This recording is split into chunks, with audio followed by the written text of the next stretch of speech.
afternoon and welcome to Market Views. It's 2 p.m. Thank you for tuning in. My name is Lungelele Makakula. After many back and forths, Cabinet finally approved the conversion of the Eswatini National Provident Fund to a benefit scheme.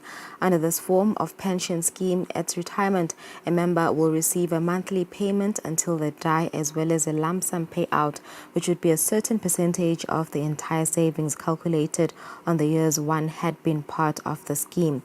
But some public sector associations have voiced out that they do not see the benefit of this conversion. In a detailed interview with business journalist Nelsiwe Langamandla, the Trade Union Congress of Swaziland, Tukoswa Secretary General Mduduzi Gina shares the trade union's views as to whether it is possible that the fund can convert without public sector associations and the impact this will have on the proposed pension fund. Then later we'll be joined by our in-house economist, Senelis Bia, for today's financial markets. In our news today, the Minister for Commerce, Industry and Trade, Honorable Manqoba Khumalo, says something is being done to help all small and medium enterprises so that they can have investor support in the long run. Let's go straight to our first story.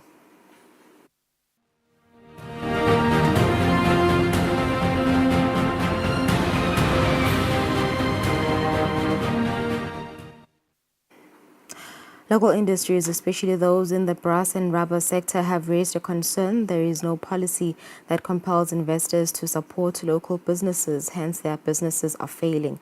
The Minister for Commerce, Industry and Trade, Honorable Manqoba Khumalo, says something is being done to help all small and medium enterprises so that they can have investor support in the long run. In a previous interview, businesses in the brass and rubber industry said their business is shrinking because there is no support by local retailers and hardware shops. They said what leads to their businesses not performing well is not tied to supply versus demand, but lack of local support, calling for the Ministry of Commerce, Industry and Trade to strengthen policies so that investors are required to buy a certain percentage of goods locally. The Minister, Honorable Manqoba Khumalo, responds. I have asked the Citizens Economic Empowerment Council to develop regulations in this regard to make sure that, when we have things that are manufactured locally at a competitive price, the people that are buying those goods and those services must prioritize locally manufactured goods. So currently there is no legislation that binds anybody from buying strictly Eswatini-made products, but we are moving very quickly with the regulations, and there will be a requirement, particularly for government and state-owned enterprises, to prioritize procurement from local manufacturers. In an effort to ensure that local infant industries stay in the market, the minister in previous interviews has promised that even when the country opens up trade under the African Continental Free Trade Area, these industries will be protected. For Market View, Nelson Langamandla, for Minkosi Nzinisa Mbabane. The Small Enterprises Development Corporation, SEDCO, plans to provide infrastructure to start up for small-scale businesses as most entrepreneurs struggle with capital. This has been said by the Chief Executive Officer, Kethiwe Mhlanga, when sharing the corporation's plans to assist small and medium enterprises this year. We are looking at making sure that there is infrastructure for all our SMEs in different levels, because sometimes the space at SEDCO is no longer sufficient for some of our entrepreneurs, so they might need bigger infrastructure. But the factory shell level is also not suitable for them, in the sense that maybe that is now too big for them to go into. So it's those different types of infrastructure that we want to bring for them and help them to now have the right equipment to increase their production. And that marks the end of our business news. Thank you for staying with us. It's 4 minutes after 2. After the break, Nelsiwe sits down with Tukoswa Secretary General Mduduzi Gina. Stay with us.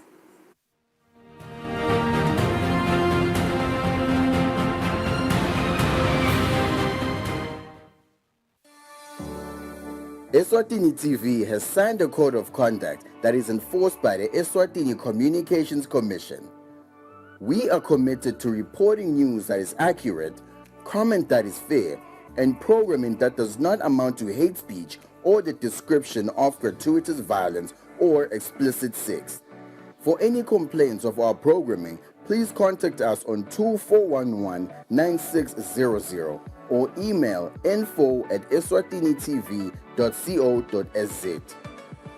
You can also contact the Eswatini Communications Commission on 2406-7000 or write a letter to ECCOM on PO Box 7811 Mbabane.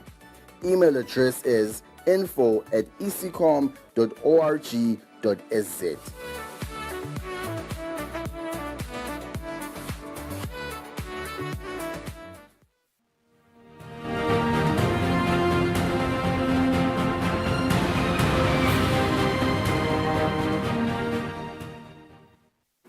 Welcome back. You're still watching Market View. Thank you for staying with us. The Eswatini National Provident Fund is set to become a pension fund. Some public sector associations have voiced out that they do not see the benefit of this conversion. In a detailed interview with business journalist Nelsiwe Ndlangamandla, the Trade Union Congress of Swaziland Secretary General Mduduzi Gina shares the trade union's view as to whether it is possible that the fund can convert without public sector associations and the impact this will have on the proposed pension fund. Gina is also the chairperson of the board at the Eswatini National Provident Fund. I'm sure there's a viewer at home who's asking themselves, what will be the difference now between the ENPF and the Public Service Pension Fund? Sekutawuba yini nyalo mehluko mhlawumbe ngamchazela umbukele ekhaya. In fact, there is one national provident fund in the country, here in Eswatini. All then the other pension schemes are enterprise-based pensions. Like there is one prominent one that appears very prominent, the PSPF, the Public Sector Pension. It is a enterprise based in the categorization of state of pension funds, in the sense that it is a pension scheme for public sector workers.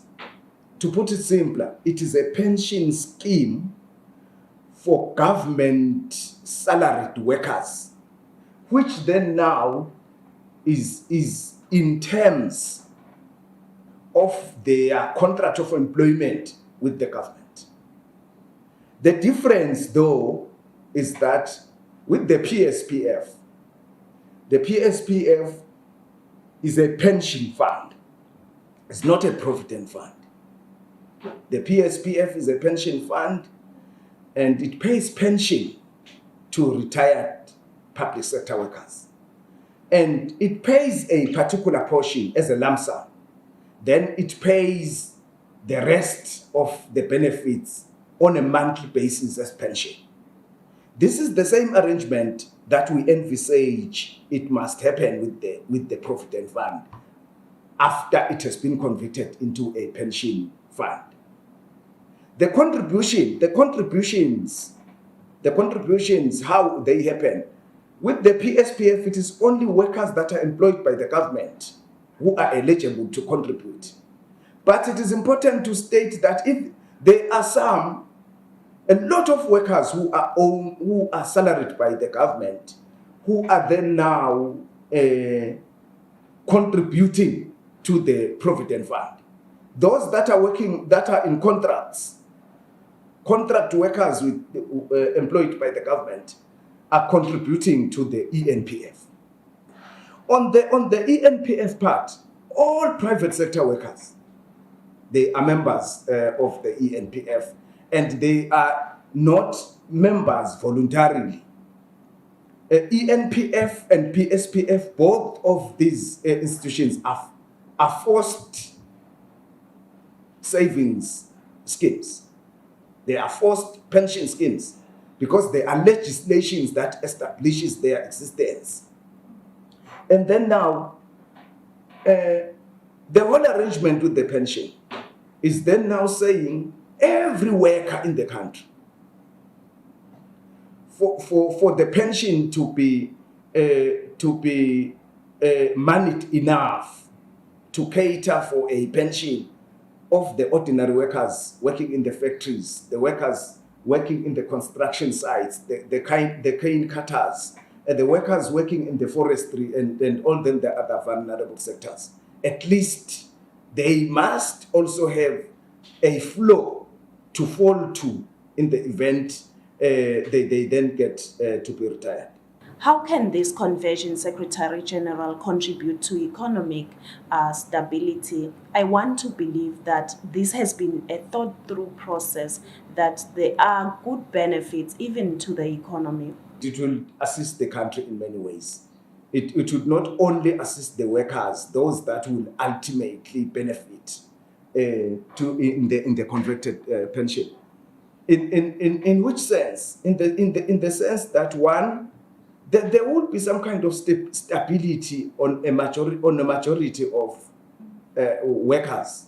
There would be stability after retirement.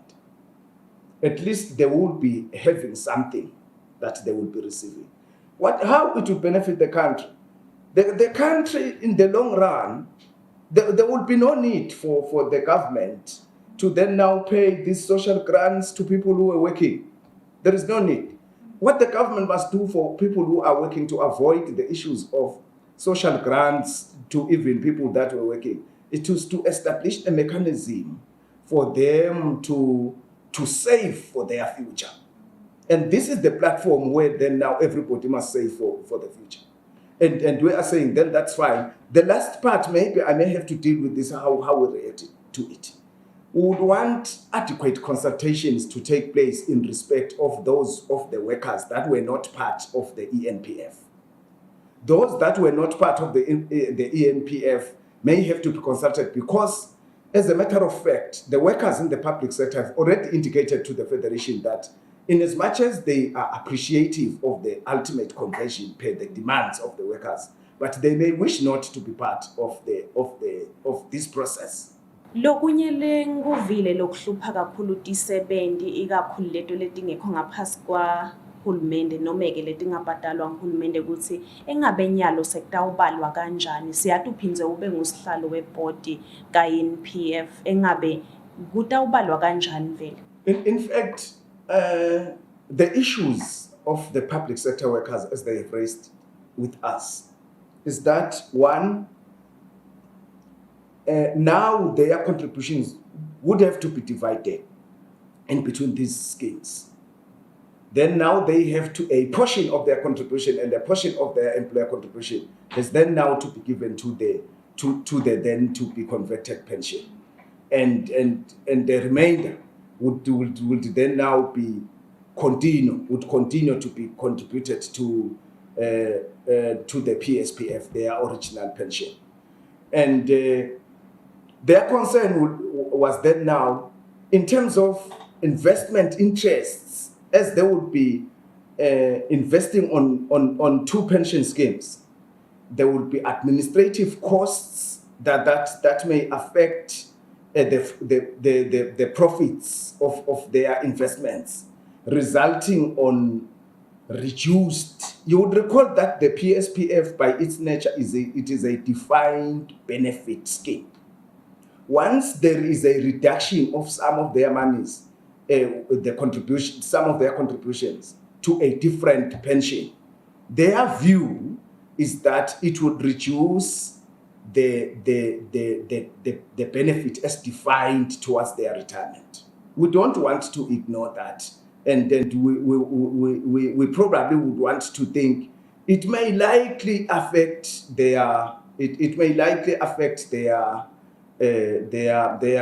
benefits at retirement. So it must not be taken lightly, and it must be seriously considered if then they then get to be part of the scheme. But our view is that the ENPF can go alone and convert without the public sector workers. We know that there are workers that are happy with the conversion of the ENPF to a pension fund, but there are public sector associations that are not sure yet of this conversion. So would you say the ENPF can convert into a pension fund without the public sector workers, and what would be the impact of that? In our view, the ENPF should convert. The ENPF is a fund that was established in 1974, and it is populated by private sector workers, and they are many. It can convert, and I think I'm convinced that it can convert on its own without public sector workers. And then now, what would be the effect of the conversion without the public sector workers? The effect obviously would be reduced benefits as a result of less numbers. Because with the public sector workers who are around, say, maybe 50,000 public sector workers, I do not know, because it is not only the ordinary union members, it includes everyone that is employed by the government. Above 35,000, let me say. If then the above 35,000 were to be contributing in the same pot, some contributions that would be made into the same pot, it was going to result into increased benefits. But without the public sector workers, the fund can convert into a pension scheme. Mr. Gina, you are the chairperson of the board at ENPF. You are the Secretary General at Tukoswa. Mhlambe lo mnye umuntu utatibuta asekhaya ikakhulukati nangu lokuma public sector associations lo ngaboni kwangathi vele le conversion iyadzingeka utawutibuta kutsi engabe babegina akasiko yini conflicted because you hold a position in the board, ENPF board, ngalana ngu-Secretary General wethu Khoswa, would you be in a position to allay those fears? Sister, see, if I am on my shoes as the chairperson of the ENPF Board of Trustees, I then have to speak in the interest of the fund. And I can even insist, even if I were to be invited to speak in the interest of the fund, to say the fund can convert. The fund can convert, and the fund has got all the capacity required for it to convert and protect and result on its members to enjoy pension benefits. Thank you for joining us on Market View, Secretary General. You have said that the conversion will bring about economic stability. The ENPF has promised to engage all stakeholders that will be involved. We'll keep our ear on the ground just to update the nation on what is really going on at specific times. Siyabonga kakhulu kuba nathi ehlelweni. All right, that is Mduduzi Gina, the Secretary General of Tukoswa. He says Tukoswa supports the ENPF conversion to a pension fund. After the break, we connect with Sanele Sbia for today's financial markets. Don't go anywhere.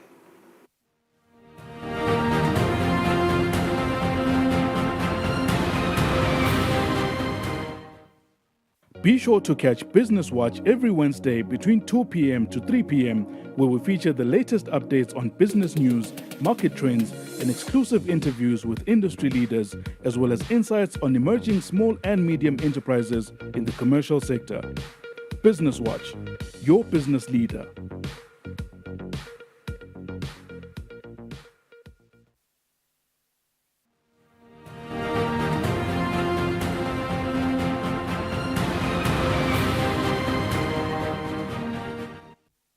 Welcome back. Thank you for staying with us. It's 19 minutes after 2. We now connect with Sanele Sbia for today's financial markets. A very good afternoon. Sanele, thank you for tuning in. Perhaps we can start in the U.S. Minutes after President Donald Trump's 10% tariff on China kicked in today at 12 a.m. China's finance ministry announced tariffs on some U.S. imports. What's the latest in the U.S.? Thank you, Lou. That's indeed what we are looking out for in this week's trading session in terms of how Trump policies are going to actually shape markets across the US and actually across the globe, because we do know there is that 10% threat of tariffs that he promised to level just across everyone across the board. So what happened yesterday, we saw the US markets, taking those fears into cognizance and, just losing quite a bit of ground. We've seen the S&P 500 coming below that 6,000 mark, back to those normal levels. And then the Nasdaq Composite has also lost quite a bit of ground, and we are seeing it receding below that 20,000 mark, sitting on that 19,000. And same thing with the Dow Jones Industrial Average. So that's purely because of the Trump policy uncertainty. We do know that, yes, he had planned to impose those tariffs on both Canada and actually China, where Canada was supposed to foot a 25% tariff hike, while China was supposed to foot an additional 10% hike in tariffs. Remember, in his previous presidency, President Trump actually did impose quite a market amount of tariffs against the mainland there.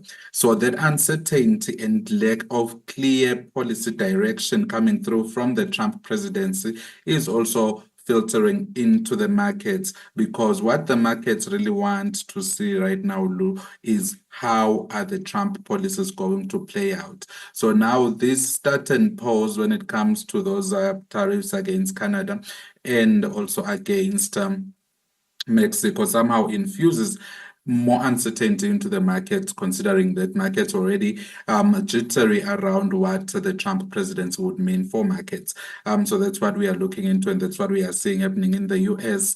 But what this signals, Lou, is it does signal the relative strength of the American president to actually negotiate with those major trading partners. We've seen what Canada has done. They've actually said, no, if you're going to go on with the tariffs, we are reneging on the border deal. And that shows that if you can somehow get President Trump to give up on his to make a choice between tariffs and the trade policy thereon, you would see that he will choose that immigration policy always. So that's what we are coming up with, and it shows that if other countries are able to push back on Trump, that's what we are going to see happening across the globe. So those ones are on pause right now for another 30 days while we are while we are looking out for what is going to happen within that 30-day period. So then moving across the pond into the European markets, what we are seeing there is a bit of some positivity on the market on the backdrop of that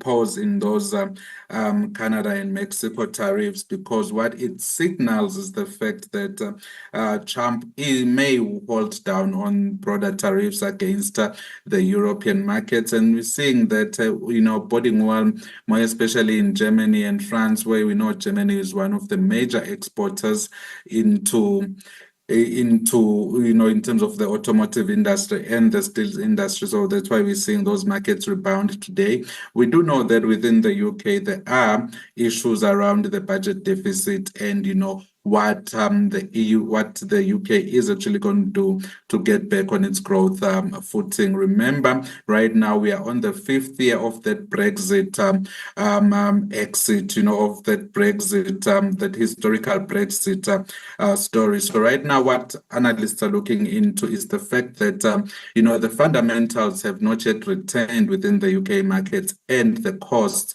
of exiting the EU market, of exiting the EU, are a bit tough and hitting hard on the UK markets and basically consumer sentiments within the Further within the broader European space that's within Germany and France and overall Europe is the fact that we are still expecting those interest rate cuts to come through this week. Even though there are those inflation fears given the Trump presidency and the impacts thereon. And then moving into the Asian markets, we can see that the Nikkei and the Hang Seng are taking those news of a pause in those tariffs positively, because it means if he's willing to pause on the Canada and on the Mexico story, that means he might not move as fast as one would have thought he was going to move in terms of that blanket tariff across the globe. So we're seeing the Nikkei climbing some 200 points in today's trade, sitting at the 38,798 in terms of overall volume. The Hang Seng in Hong Kong has also edged up a bit to 20,789, gaining some 500 points, which are really some market gains. And do know that these markets are quite friendly and quite favorable to the US. So if the US is now a bit holding on to those tariffs, then it bodes well for those markets. Coming into the mainland, though, because that 10% additional tariff on China has not at all ceased. So what then we need to look into the China story in reverse of is also the impact on the American markets. So what we're seeing with the China story there is that tariff coming through, but China as well has actually halted or controlled the supply of metals into the US market. So that means essentially they're saying we're going to hold on to our minerals, which the industry in the US is desperately in need of. And then as well, we are seeing that issue, that onslaught around the Google story, trying to find those monopolies. So we're seeing China playing it both at international trade level and also at that micro level where they're coming after those American companies directly, and Google being one of those. So we're seeing how that trade war is actually going to play between China and the US. Then coming into South Africa, we're seeing again South Africa responding positively to those news of that pause in those tariffs. But remember, we are still facing that bit of a prickly thorn around the land issue in South Africa and what Donald Trump would do. So right now, what markets are doing within South Africa is type of a wait and see approach. And what we're seeing with markets is they're somewhat struggling to get back to that 88,000 mark.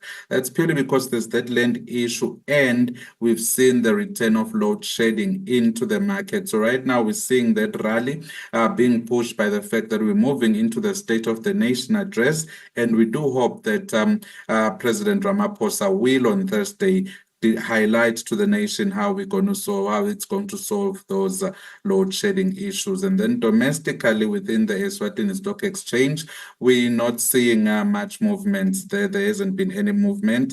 And then when we come into commodities, when you look at the price of gold, gold is glittering there at 2,800. And I mean, some analysts, ponder that if the uncertainty around Trump policies continues, we should see gold hit the 3,000 mark. But I would somehow put it at that. I think we're going to see 2,900 at worst, because we are yet to see what Trump policies are going to do. But if we do get to a situation where that uncertainty stays in the markets, gold will climb up to that 2,000 to the 3,000 mark. But that's all contingent on whether President Trump holds back on some of his disruptive policies or he surges on with those. And then when you look at the price of Brent crude, it has actually shown signs of declines well below that 75 mark, which we were predicting. And it seems to have come very fast below that 75 mark, edging closer to that 70 mark, because we had predicted that again, we should see that price, coming further down because of drill baby drill and those issues around OPEC also improving its output in April coming this year. And then when you look into the currencies, what we're seeing is, some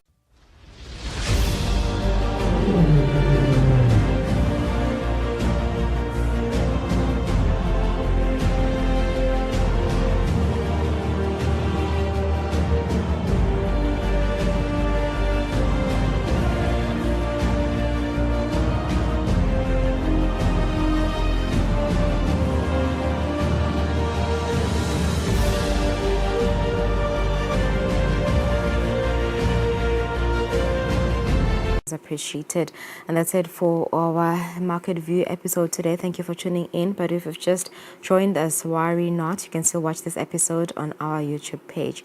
Enjoy the rest of your day. We'll see you tomorrow for Nedbank Business Watch.